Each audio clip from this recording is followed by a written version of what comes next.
Lockdown खुलते ही टहलने निकल पड़े।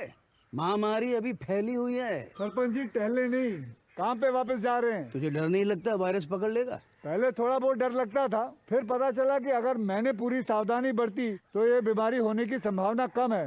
सबसे महत्वपूर्ण है ये मास्क। काम पर मास्क हमेशा पहनूंगा, समय समय पर हाथ धोता रहूंगा और दूसरों से हर वक्त कम से कम 2 गज की दूरी बनाए रखूंगा। खुद को, दूसरों को और अपने परिवार वालों को भी सुरक्षित रखूंगा। अरे भाई, मेरी जिम्मेदारी बनती है तुझे चेतावनी देना, सो दे दिया। जब देश के मेडिकल और स्वच्छता कर्मचारी रोज कोरोना वायरस से लड़ने का काम कर रहे हैं तो हमारी भी तो जिम्मेदारी बनती है अपना काम करने की। बबलू, तुझे कुछ हो गया तो? हजारों लोग इस बीमारी को हराकर ठीक हो चुके हैं और अगर किसी कारण मुझे ये बीमारी हो भी जाए तो सरकार ने अस्पताल में हमारे इलाज के लिए पर्याप्त व्यवस्था कर रखी है। ये घबराने का वक्त नहीं, एक दूसरे का हौसला बढ़ाने का वक्त है।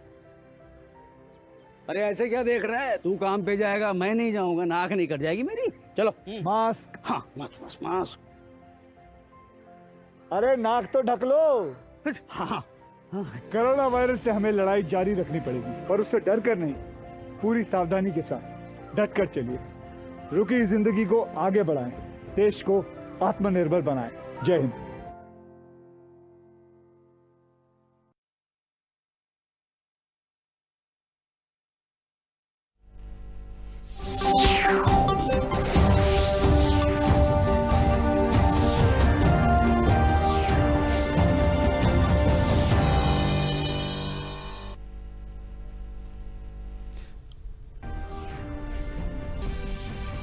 वज़ीर आला योगी आदित्यनाथ ने डीडी न्यूज़ को दिए इंटरव्यू में कहा कि राम मंदिर की तामीर से मुताल्लिक सभी कामों में कांग्रेस ने पैदा की रुकावटें। जिन लोगों ने मंदिर तामीर के लिए जद्दोजहद की थी उनको खराज अकीदत पेश करने की भी है तारीख।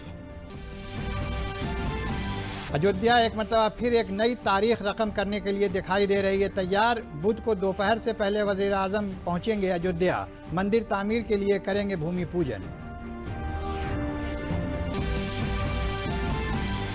अयोध्या में भूमि पूजन की सभी तैयारियां पहुंची अपने आखिरी मरहले में। मुकामी इंतजामिया और एसपीजी के ताउन से हिफाजती बंदोबस्त किया गया पुख्ता। जगह जगह की जा रही है पूजा अर्चना।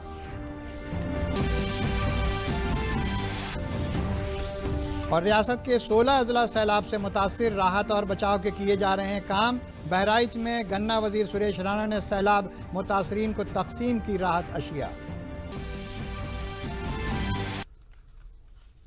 आदाब, खबरों के साथ हाजिर हूं मैं फरीद आरिफ सिद्दीकी। अब खबरें तफसील से। अयोध्या में राम मंदिर तामीर की भूमि पूजन से कबल वज़ीर आला योगी आदित्यनाथ ने डीडी न्यूज़ से खुसूसी इंटरव्यू में कहा कि वज़ीर आज़म नरेंद्र मोदी आइंदा 5 तारीख को भूमि पूजन करेंगे। साथ ही राम मंदिर की तामीर के लिए जिन लोगों ने जद्दोजहद की थी उनको खराज अकीदत पेश करने की भी ये तारीख होगी। मंत्री मोदी जी स्वयं प्रत्यक्ष रूप से इस अवसर पर आकर के लगभग 500 वर्षों के इस लंबे इंतजार को आज अपनी कर कमलों से, अपनी उपस्थिति से वर्तमान पीढ़ी को न केवल गौरवान्वित कर रहे हैं बल्कि आने वाली पीढ़ी के सामने एक बहुत बड़ी नजीर रखने जा रहे हैं। और इसके साथ ही उन सभी हुतात्माओं को जिन्होंने राम जन्मभूमि के लिए एक लंबा संघर्ष किया था, अपना बलिदान दिया था, जिन लोगों ने संघर्ष किया, अपनी आंखों के सामने इस ऐतिहासिक क्षण को नहीं देख पा रहे हैं, उन सबको भी श्रद्धांजलि देने का एक अवसर 5 अगस्त 2020 की तिथि होगी। वज़ीर आला योगी आदित्यनाथ ने कहा कि कांग्रेस की क़यादत मसले का हल नहीं चाहती है। राम मंदिर की तामीर से मुताल्लिक़ सभी मामलात में कांग्रेस ने रुकावटें पैदा की हैं। कांग्रेस नेतृत्व कभी भी समस्या का समाधान नहीं चाहता था। आपने देखा होगा कांग्रेस के नेतृत्व ने 1949 में श्री सोमनाथ मंदिर की समस्या के समाधान में भी रोड़ा अटकाया था। और यही नहीं, श्री राम जन्मभूमि मंदिर निर्माण से संबंधित विभिन्न गतिविधियों में भी समय समय पर रोड़ा अटकाया था। और अंतिम रोड़ा इनका वो भी था जब कांग्रेस के एक वरिष्ठ नेता ने सुप्रीम कोर्ट में अर्जी लगाई थी कि न्यायालय 2019 के पहले इस समस्या का समाधान न करे। ये भी कांग्रेस के ही एक नेता ने किया था। अयोध्या एक मरतबा फिर एक नई तारीख रकम करने के लिए तैयार दिखाई दे रही है। अयोध्या दुल्हन की तरह से सजाई गई है। बिजली के लड़ियों ने पूरे शहर को जगमगा दिया है। कदीम इमारतों पर रंग रोगन किया गया है। जाहिर है कि मुल्क और दुनिया सबकी नज़रें अयोध्या पर टिकी हैं जब वज़ीर-ए-आज़म नरेंद्र मोदी राम जन्मभूमि अहाते में आकर भगवान श्री राम के मंदिर की पूजा करेंगे। तब एक मरतबा फिर अयोध्या त्रेता युग के दौर के दोहराने हुए दिखाई देगी। वज़ीर-ए-आज़म कल यानी बुध को अयोध्या पहुंचेंगे, जहां वो रामलला के भूमि पूजन से मुतालिक प्रोग्रामों का आगाज़ करेंगे। इससे कबल अयोध्या में पूजा पाठ और हवन के प्रोग्राम शुरू हो चुके हैं। आज छोटी काली और बड़ी काली की पूजा अर्चना की जा रही है।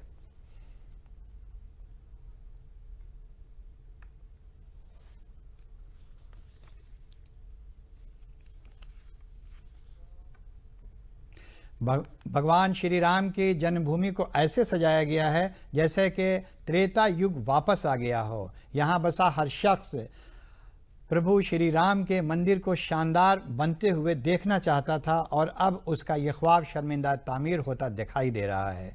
अयोध्या भी क्यों, भगवान राम के मंदिर का ख्वाब तो पूरा मुल्क देख रहा था, क्योंकि मर्यादा पुरुषोत्तम राम ने ज़िंदगी का जो फ़लसफ़ा बताया है वही भारत की रूह है। तेरा राम जी करेंगे बेड़ा पार, उदासी मन काहे को करे। खुशियां अयोध्या के हर गली मोहल्ले में हर व्यक्ति के चेहरे पर झलक रही है, क्योंकि उनके प्रिय भगवान श्री राम का मंदिर यहाँ बनने जा रहा है। अयोध्या वासी और भारतवासी बिना राम के अधूरे हैं। उनको यह पूर्णता तभी मिलेगी जब मर्यादा पुरुषोत्तम भगवान श्री राम अपने मंदिर में विराजमान होंगे। जिस देश की संस्कृति का क्षरण हो जाता है उसका सब कुछ नष्ट हो जाता है। भगवान श्री राम भी भारत की संपूर्ण संस्कृति को आलोकित करते हैं। अगर आपको भारत की संस्कृति बचानी है तो भगवान श्री राम के आदर्शों को स्थापित करना पड़ेगा। अयोध्या में यही हो रहा है। भगवान मर्यादा पुरुषोत्तम श्री राम के मंदिर निर्माण की तैयारियां लगभग पूरी हो चुकी हैं। पूरी अयोध्या में बड़े बड़े तोरण द्वार बनाए गए हैं। श्री राम के नारों के साथ अयोध्या को रेखांकित किया गया है। हवा में लहराते झंडे अयोध्या की वैभव को दर्शा रहे हैं। बिजली की लड़ियां यहाँ रोशनी बिखेर कर सभी को आकर्षित कर रही हैं।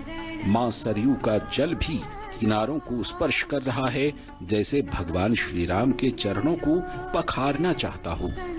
इस काल के लोगों ने शायद ऐसी अयोध्या कभी नहीं देखी थी।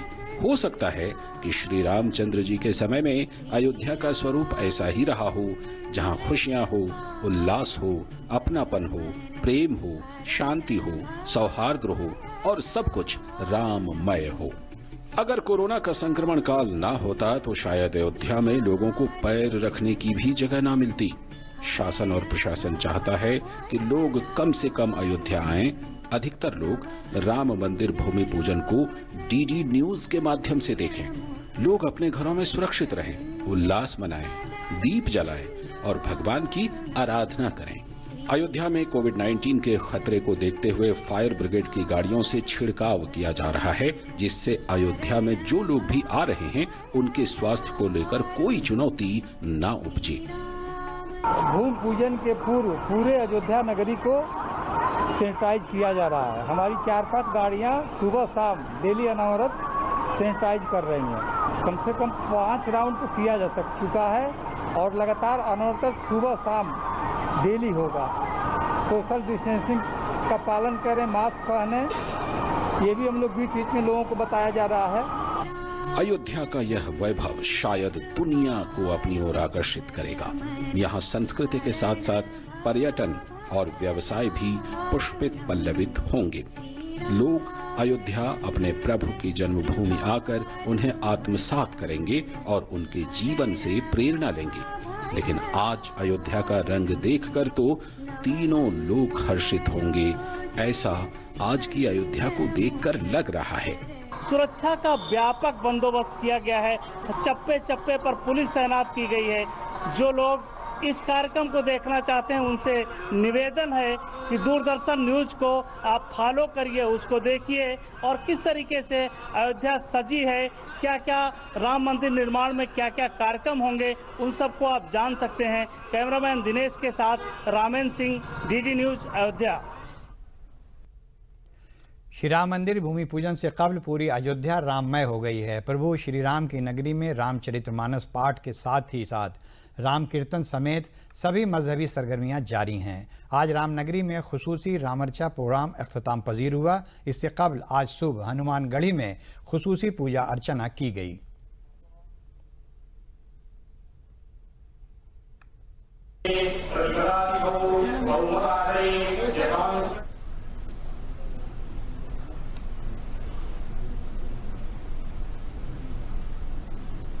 हनुमानगढ़ी मंदिर पर बीएचपी के द्वारा दिनेश जी अशोक जी आए थे। कहा जाता है कि राम द्वारे तुम रखवारे होत ना गया बिन पैसारे। हनुमान जी की बिना आज्ञा का कोई काम नहीं हो सकता। इसी के अंतर्गत, इसी के तहत आज जो हमारी वैष्णव परंपरा में निशान की पूजन की परंपरा है, कोई धार्मिक कार्य में के पहले निशान की पूजन होती है, उसी परंपरा के अंतर्गत आज निशान की पूजा राम जन्मभूमि भव्य दिव्य मंदिर के सारे विघ्न बाधा दूर हों, इसके निमित्त किया गया। आज निशान पूजन हुआ। हनुमान जी महाराज को निमंत्रण दिया गया कि हे हनुमान जी महाराज, आपके सरकार के जो मंदिर जो इतने वर्षों से लटका हुआ था, इतने वर्षों से राजनीतिक पचड़े में लटका हुआ था, कल मोदी जी आ रहे हैं और भव्य दिव्य भूमि पूजन में शामिल होंगे। इसके नाते आपसे प्रार्थना है कि आप सारे विघ्न बाधा दूर करें। पूरी दुनिया में रामायण की मुख्तलिफ शक्लें राइज हैं। रामायण का हर एक वाक़या त्रेता युग में वाक़ हुआ, लेकिन वो आज भी मौजूद है। रामायण भगवान राम की शख्सियत पर रोशनी ही नहीं डालती, बल्कि इसका हर कैरेक्टर अपने आप में सबक देने वाला और अनोखा है। शायरों और ऋषि मुनियों ने रामायण के वाक़यात की कई तरह से तस्वीर कशी की है। तुलसीदास की रामचरितमानस हो या वेद व्यास की रामायण या महर्षि वाल्मीकि की रामायण, दुनिया में आज रामायण की जो भी शक्लें मौजूद हैं वो आज भी कहीं ना कहीं इनकी बुनियाद यही 3 रामायण है।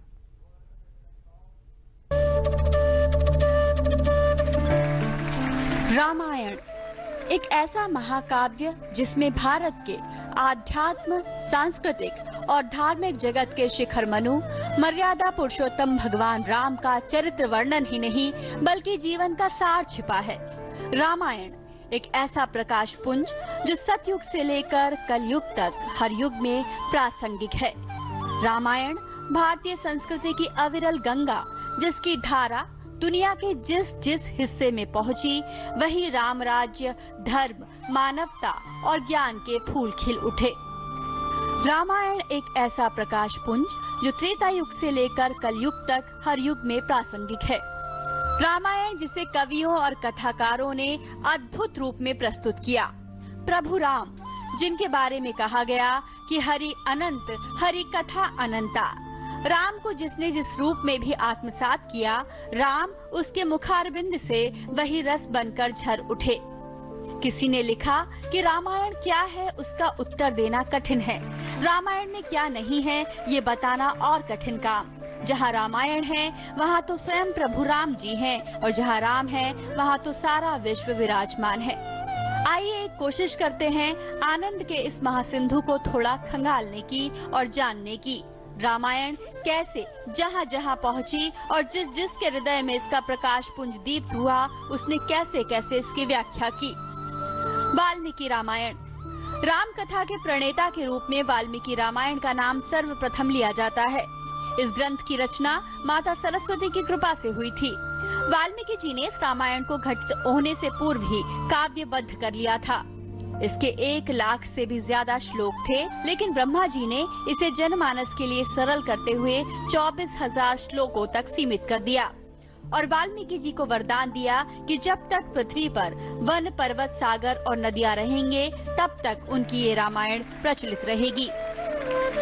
इस रामायण की रचना संस्कृत भाषा में हुई है। महर्षि वाल्मीकि ने आनंद रामायण की भी रचना की, जो राजनैतिक, धार्मिक, सांस्कृतिक, आध्यात्मिक और सामाजिक महत्व के साथ ही राम के मर्यादा पुरुषत्व की नींव को सुदृढ़ बनाती है। इसके अलावा उन्होंने अद्भुत रामायण और योग वशिष्ठ रामायण को भी रचा। इसे महारामायण, आर्य रामायण, वशिष्ठ रामायण, ज्ञान वशिष्ठ रामायण के रूप में भी जाना जाता है। संस्कृत भाषा में रचित इस रामायण में श्री राम के मानवीय चरित्र के पक्ष में विस्तृत रूप से वर्णित किया गया है। अध्यात्म रामायण। इस रामायण को रचा महाभारत के रचयिता कृष्ण द्वैपायन व्यास यानी महर्षि वेद व्यास ने। ब्रह्मांड पुराण के उत्तरखंड के अंतर्गत एक आख्यान के रूप में इसकी रचना हुई। इसकी रचना संस्कृत भाषा में की गई है। इस ग्रंथ में भगवान श्री राम को आध्यात्मिक तत्व माना गया। इसमें प्रमुख वक्ता और श्रोता भगवान ब्रह्मा, नारद और शिव पार्वती हैं। वेद व्यास ने अपने हर पुराण में रामायण का सुंदर उल्लेख किया है। वहीं पद्म पुराण में राम अश्वमेध यज्ञ की कथा ऋषि वात्स्यायन और शेषनाग के संवाद के रूप में मिलती है। नरसिंह पुराण में भी एक बहुत बड़े भाग में रामायण कथा का उल्लेख मिलता है और देवी भागवत में राम आख्यान के रूप में एक बड़ा भाग रामायण को समर्पित है। यानी वेद व्यास ने रामायण पर अद्भुत और विस्तृत कार्य किया है। कृतिवास रामायण। इस रामायण की रचना गोस्वामी तुलसीदास जी के जन्म से लगभग 100 वर्ष पूर्व हुई थी। इस रामायण की भाषा बांग्ला है। बांग्लादेश के मनीषी कवि कृतिवास द्वारा रचित इस रामायण में भी बालकांड, अयोध्या कांड, अरण्य कांड, किष्किंधा कांड और उत्तरकांड शामिल हैं। रंगनाथ रामायण की रचना द्रविड़ भाषा में यानी तेलुगु में श्री मोन बुद्ध राज द्वारा देशज छंदों में की गई थी।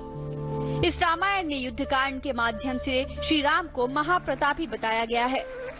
महर्षि कंपन ने पाली भाषा में रामायण रची, तो वहीं कन्नड़ में रामचंद्र चरित पुराण के नाम से और आसामी भाषा में मांडवी कंडली ने इसे लिखा। वहीं प्रियंका रामायण की रचना उड़िया भाषा में आदि कवि श्री सरला दास द्वारा की गई। लेकिन सभी में सबसे ज्यादा प्रसिद्ध और भारतीय जनमानस पर असर डालने वाली रामायण रही श्री रामचरितमानस, जिसकी रचना गोस्वामी तुलसीदास के कर कमलों से संपन्न हुई थी। भक्ति भाव की स्याही में डूबी और 9 रसों से ओतप्रोत ये रचना अवधी भाषा में रचित है। इसके छंद, दोहे, सोरठे और चौपाई मंत्र मुग्ध कर देने वाले हैं। कहा जाता है कि आदिकाल में ये राम कथा भगवान शिव ने अपने मन के भीतर संजोकर रखी थी। कालांतर में तुलसीदास जी की कलम से ही रामायण के मोती जब रामचरितमानस के रूप में बिखरे तो उससे त्रिभुवन में आलोक फैल गया। शिव जी के मन से ही प्रेरित होने के कारण इसे मानस कहा गया। यूं तो दुनिया भर में 300 से ज्यादा रामायण प्रचलित है, लेकिन 3 रामायण ही प्रमुख हैं। श्रीमद् वाल्मीकि रामायण, ऋषि वेद व्यास कृत रामायण और तुलसीदास की रामचरितमानस। दुनिया भर में रामायण के जितने भी स्वरूप प्रचलित हैं, कहीं न कहीं उनका आधार यही 3 रामायण है। उपरोक्त रामायणों के अतिरिक्त विष्णु प्रताप रामायण, मैथिली रामायण, दिनकर रामायण, शंकर रामायण, जगमोहन रामायण, शर्मा नारायण, ताराचंद रामायण, अमर रामायण, प्रेम रामायण, कंबा रामायण, नेपाली रामायण, तिब्बती रामायण, राधेश्याम रामायण, चरित्र रामायण, कर्कविन रामायण, जावी रामायण, जानकी रामायण भी। रामायण के अनेक प्रकार हैं जो भारत में ही नहीं अपितु विदेशों में भी प्रचलित हैं। रामायण शत कोटि अपारा की भांति राम कथा के सागर में गोता लगाने वाले कवियों ने राम का जितना साक्षात्कार किया उसे अपने ग्रंथों में ढाल दिया। हरि अनंत, हरि कथा अनंता के अनुसार राम कथा के रस से परिपूर्ण ये सभी ग्रंथ अपने आप में अलौकिक और आध्यात्मिक ज्ञान से परिपूर्ण हैं। अयोध्या में श्री राम मंदिर भूमि पूजन कल होना है, लेकिन लगता है कि पूरे मुल्क में दिवाली मनाई जाएगी। ऐसा ही कुछ माहौल वाराणसी में भी नजर आ रहा है, जो भगवान राम के आराध्य शिव की नगरी है। अयोध्या में होने वाली श्री राम मंदिर भूमि पूजन की खुशी हर तरफ महसूस की जा सकती है। धार्मिक और सांस्कृतिक नगरी काशी तो विशेष रूप से तैयार है दीपावली मनाने के लिए। आलम यह है कि दुकानों पर दिए कम पड़ रहे हैं। कुम्हार बना नहीं पा रहे हैं उतने दिए जितने दीपावली मनाने के लिए चाहिए। बहुत दिया इस साल बिका है जितना कि दिवाली पे भी नहीं बिक पाया है, जो इस बार बिका है राम मंदिर बनने की वजह से। लोग तो लोग, कई संगठन भी तैयार हैं विभिन्न जगहों पर दिए जलाकर 5 अगस्त को काशी को सजाने को, जिनमें मुख्य रूप से काशी के घाट और मंदिर शामिल होंगे। ऋषि जागरण मंच पूरे बनारस के अंदर 1,11,000 दिए जलाएगा। प्रमुख स्थानों पे जैसे बनारस के घाटों पे सारे दिए जलाए जाएंगे। भारत माता मंदिर में जलाया जाएगा अयोध्या में श्री राम मंदिर भूमि पूजन की खुशी का प्रतीक बनेगा काशी का ये दीपोत्सव। अयोध्या में शिलान्यास और काशी में दिवाली, इसका कारण भी है क्योंकि यहीं के सांसद और देश के प्रधानमंत्री शिलान्यास में भागीदारी कर रहे हैं। यहाँ की जनता काशी के घाटों पर घरों में दिवाली मनाएगी। Doctor Harkesh Bahadur Singh Gautam, DD news, Varanasi. Corona virus infection के खिलाफ भारत की लड़ाई मजीद मजबूत होती दिखाई दे रही है। पूरे मुल्क में कोरोना मुतासिर मरीजों की सेहतयाब होने की शरह में मुसलसल इजाफा जारी है। वजारत सेहत की जानिब से जारी एदाद-ओ-शुमार के मुताबिक गुज़िश्ता 24 घंटों में 44,306 मरीज़ सेहतयाब हुए हैं। इन्फेक्शन से ठीक होने वाले मरीज़ों की शरह बढ़कर 66.31 पर पहुँच गई है। मुल्क में कुल 12,30,000 से ज़्यादा अफराद इस वबा को शिकस्त देकर पूरी तरह ठीक हो चुके हैं। इसके मुकाबले एक्टिव मरीज़ों की तादाद घटकर आधे से भी कम कुल 5,86,298 रह गई है। इसके साथ ही कोरोना इन्फेक्शन की वजह से होने वाली अमवात की शरह में भी बेहतरी देखने को मिल रही है। कोविड-19 के खिलाफ बढ़ रहे कामयाबी के पीछे सेहत वजारत के टेस्टिंग, ट्रैकिंग और ट्रीटमेंट पॉलिसी का बड़ा हाथ रहा है। गुज़िश्ता 24 घंटों में 6,61,715 सैंपल टेस्ट किए गए हैं। अब तक कुल 2,08,64,000 सैंपल पूरे मुल्क में टेस्ट किए जा चुके हैं।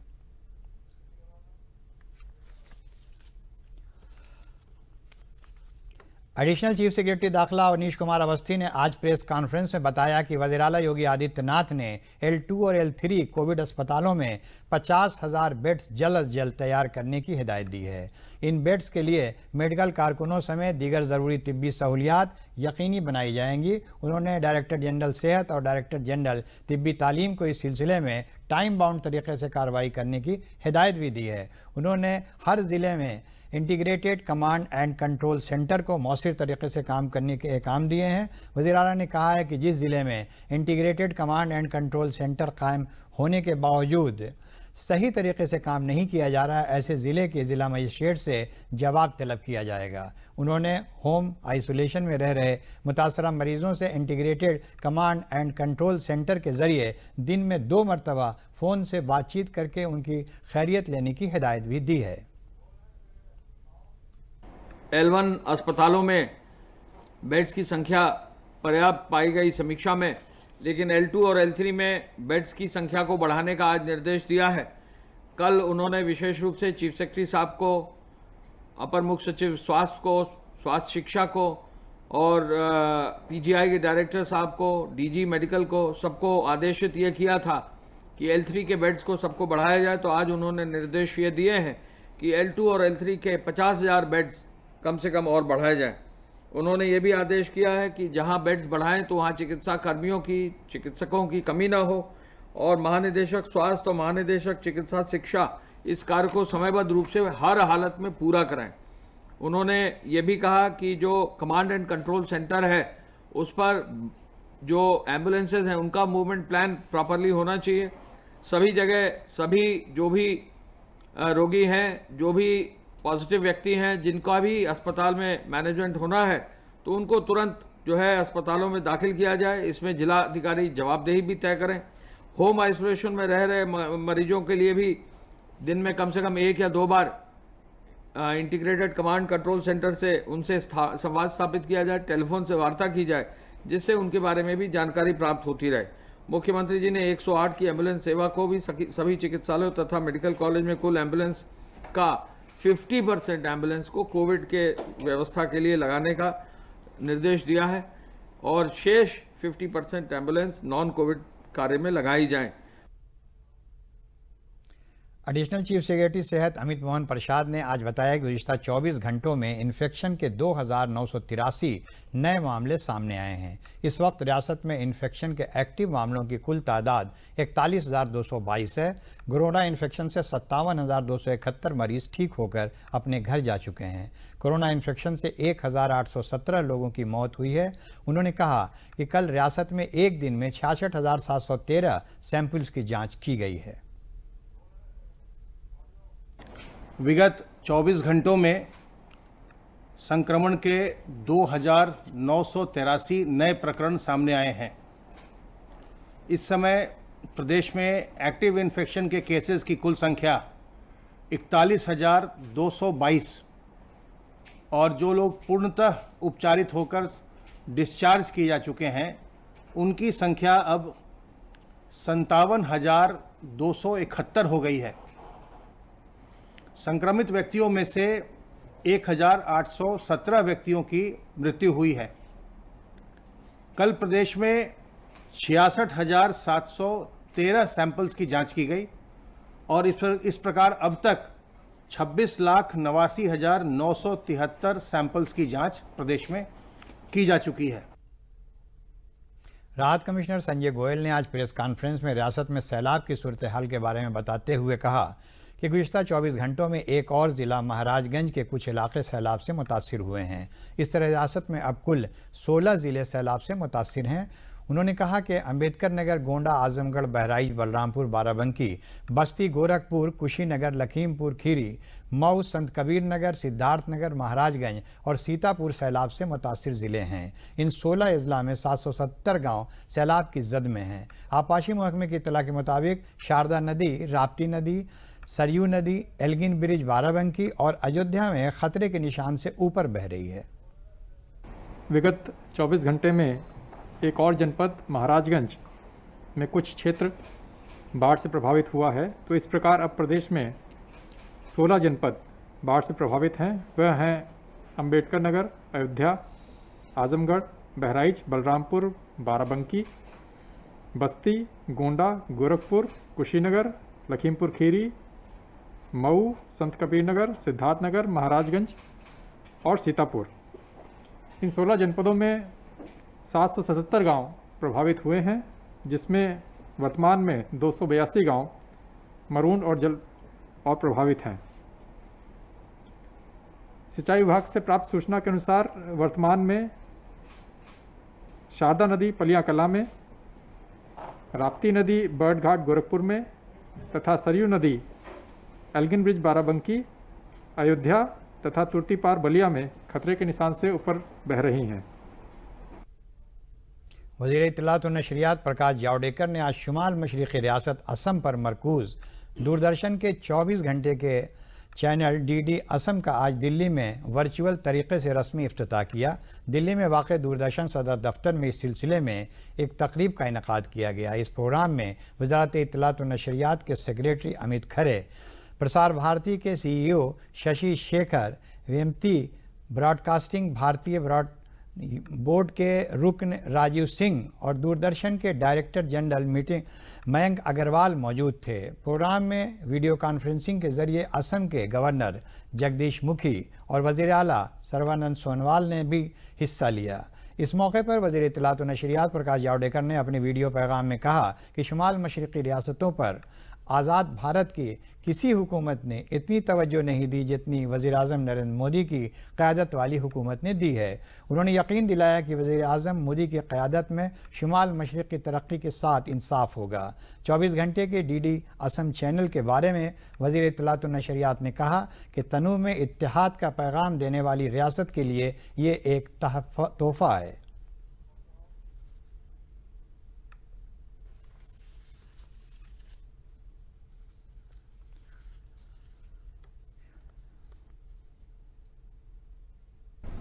इतना ध्यान पूर्वोत्तर भारत पर कभी नहीं दिया गया था और इसलिए मोदी जी के नेतृत्व में पूर्वोत्तर भारत को न्याय मिल रहा है, मिलता रहेगा। और उससे साथ साथ ये दूरदर्शन केंद्र जो आज आसाम में शुरू हो रहा है, जो 24 घंटे चलेगा और आसाम के लिए प्रमुखता से काम करेगा, वो मुझे लगता है बहुत ही लोकप्रिय होगा। सब लोग उसको देखेंगे और उसमें बोडो सहित, बराक वैली सहित हर इलाकों के लिए भी अच्छे अच्छे कार्यक्रम होंगे। उसका बहुत अच्छा उपयोग होगा। विविधता में एकता का संदेश देने वाले आसाम को ये एक नए तोहफा है। हिंदुस्तान के लिए कल का दिन तारीखी और यादगार होगा क्योंकि कई नस्लों का राम मंदिर तामीर का ख्वाब अब शर्मिंदा तामीर होने जा रहा है। मुल्क ही नहीं बल्कि पूरी दुनिया में जो राम को भगवान की शक्ल में मानते हैं वो कल के दिन को रोशनी के त्यौहार के तौर पर मनाएंगे। काबीनी वजीर बराए तालीम रतीब मालियात सुरेश कुमार खन्ना ने ये बात शाहजहांपुर में सहकारी बैंक में साबिक वज़ीर-ए-आज़म अटल बिहारी वाजपेयी की याद में नौ तामीर ऑडिटोरियम को अवाम के नाम वक्फ करने के दौरान कही। वहीं उन्होंने ज़िले में चौतरफा तरक्की और तज़ीनकारी के सिलसिले में सुभाष चौराहे पर सुभाष चंद्र बोस के मुजस्समे की नकाब कुशाई भी की। प्रोग्राम में रुकन पार्लियामेंट अरुण सागर समेत सभी अफसरान मौजूद थे। इस मौके पर जनाब खन्ना ने ज़िला मजिस्ट्रेट समेत सभी अफसरान के ज़रिए वक्त से कराए गए तरक्याती कामों की सताइश भी की। जो प्रतीक्षा थी जिसकी और कितनी पीढ़ियों ने इसके लिए संघर्ष किया, आज आज़ाद हिंदुस्तान में ये बहुत खुशनसीब दिन है कल, जब सैकड़ों वर्ष की जो इच्छाएं थी वो कल प्रतिफलित होने जा रही हैं। कल उसका शिलान्यास होने जा रहा है और मैं समझता हूँ कि पूरे देश की जनता बहुत प्रसन्न, बहुत खुश है, आह्लादित है।